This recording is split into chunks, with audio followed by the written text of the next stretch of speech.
자, 머니스토리 시간입니다. 지금 이 시간 키움에셋 플래너의 윤관영 전문가 그리고 문성진 전문가와 함께합니다. 두 분 어서 오세요. 네, 안녕하세요. 안녕하세요. 네, 반갑습니다.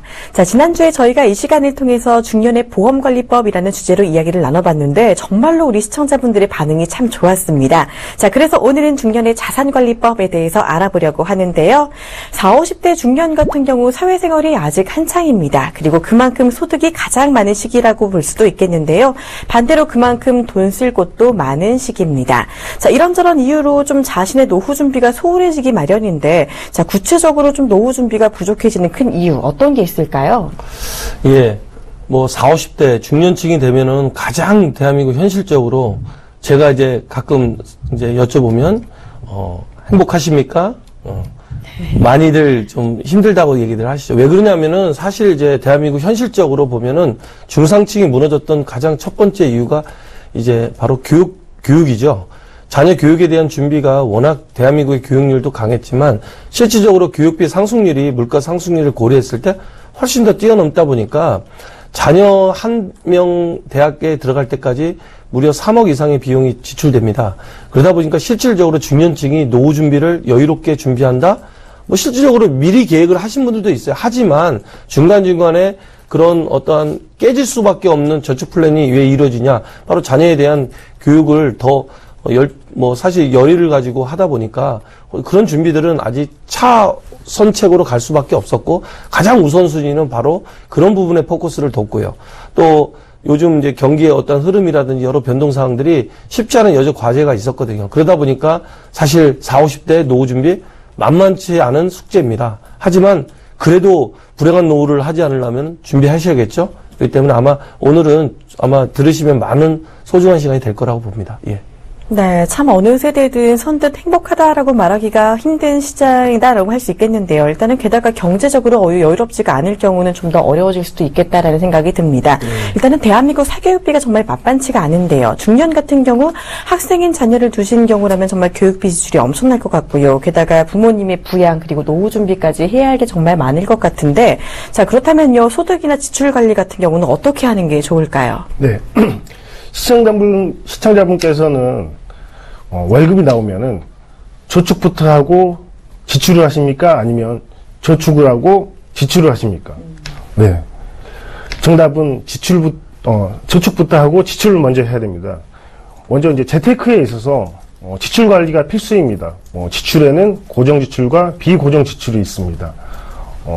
그 고정 지출 같은 경우에는 매월 나가는 관리비, 공과금, 식비, 교통비, 통신비 등이 있는데, 고정지출 같은 경우에는 일정 부분 매월 빠져나가는 금액이 비슷합니다. 하지만 문제는 비고정지출입니다. 비고정지출은 명절 때 쓰는 돈들, 그 다음에 휴가비, 그 다음에 각종 기념일 등이 있는데요.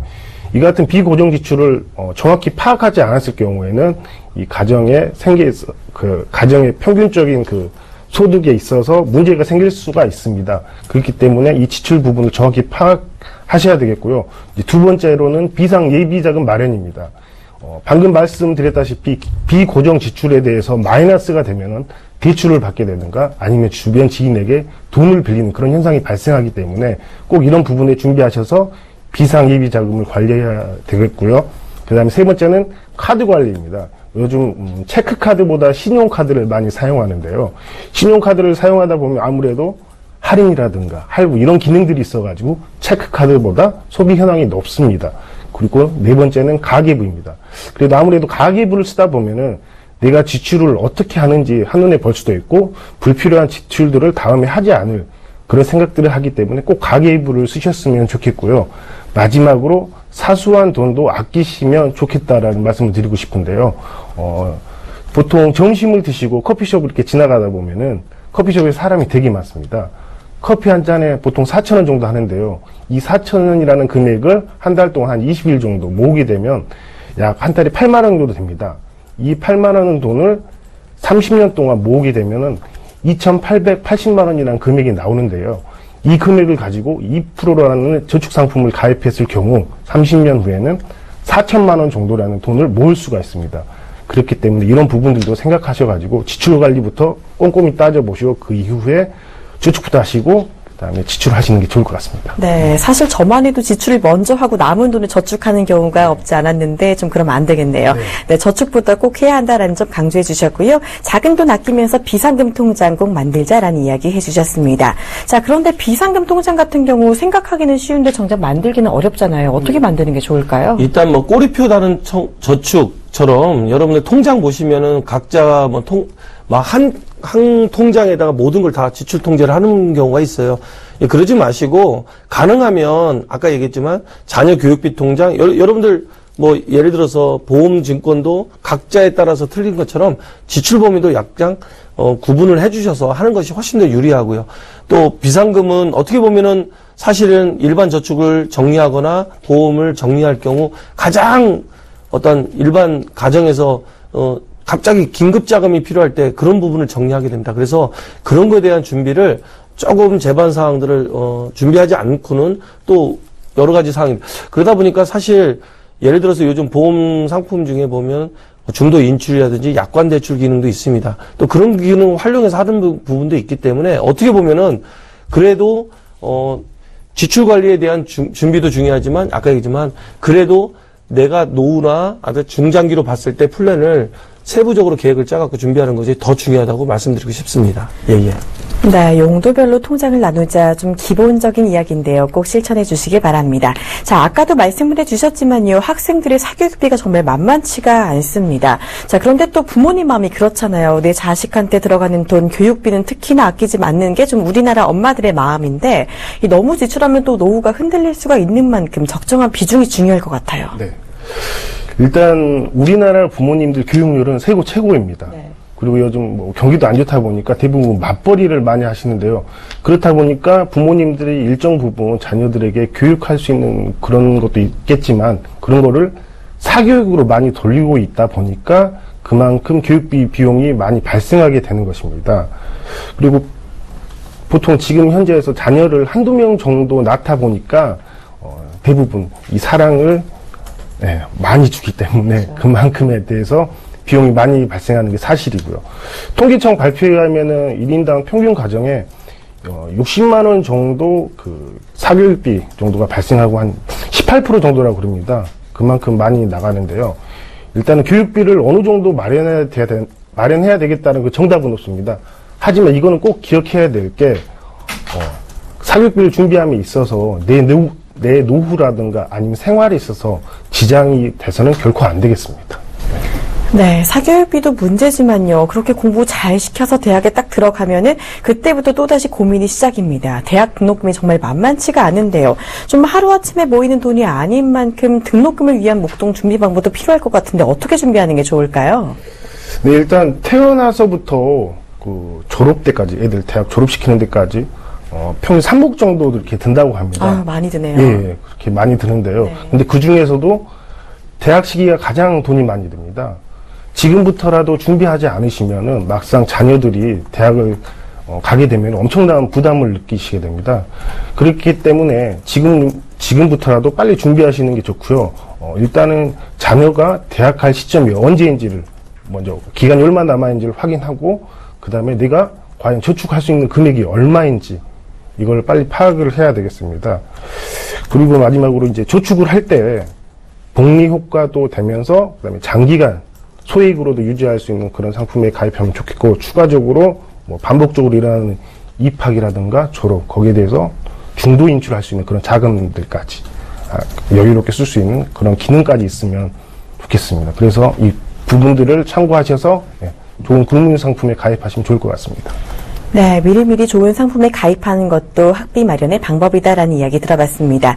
또 학비만큼이나 중요한 게 바로 주택준비다라고 할 수 있겠는데요. 이 더 넓은 집으로 혹은 좀 자녀의 교육을 위해서 조금 더 좋은 학군으로 이사를 가고 싶다 하시는 분들 많이 계실 것 같은데 좀 주택 같은 경우 비싼 만큼 가장 큰 돈을 쓰게 되는 부분이잖아요. 어떻게 준비하는 게 좋을까요? 사실 이 부분은 뭐 여기서 말씀드리려면 워낙 장대한 시간이 필요하고요.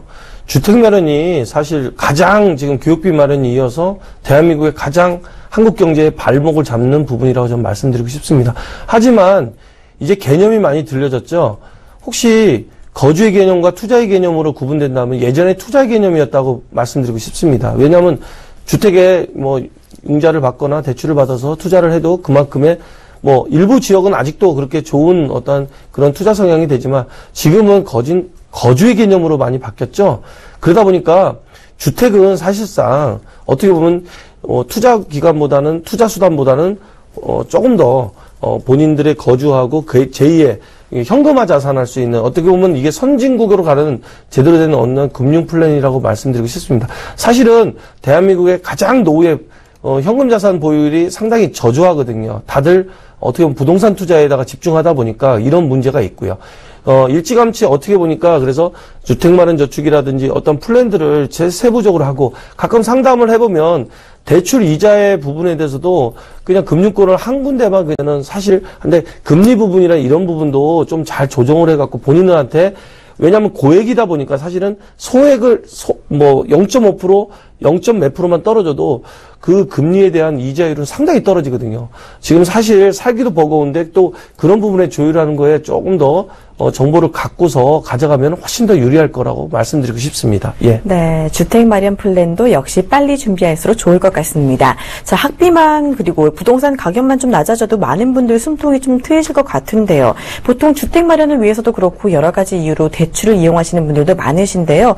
대출 같은 경우 그렇다면 어떻게 중점을 두고 어떻게 받는 게 좀 좋을까요? 자, 대출을 먼저 금융권을 선택해야겠죠. 자, 금융권 선택할 때는 첫 번째 이슈가 되는 거는 제1금융권이냐, 제2금융권이냐, 제3금융권이냐에 따라서 이제 구분이 될 것이고요.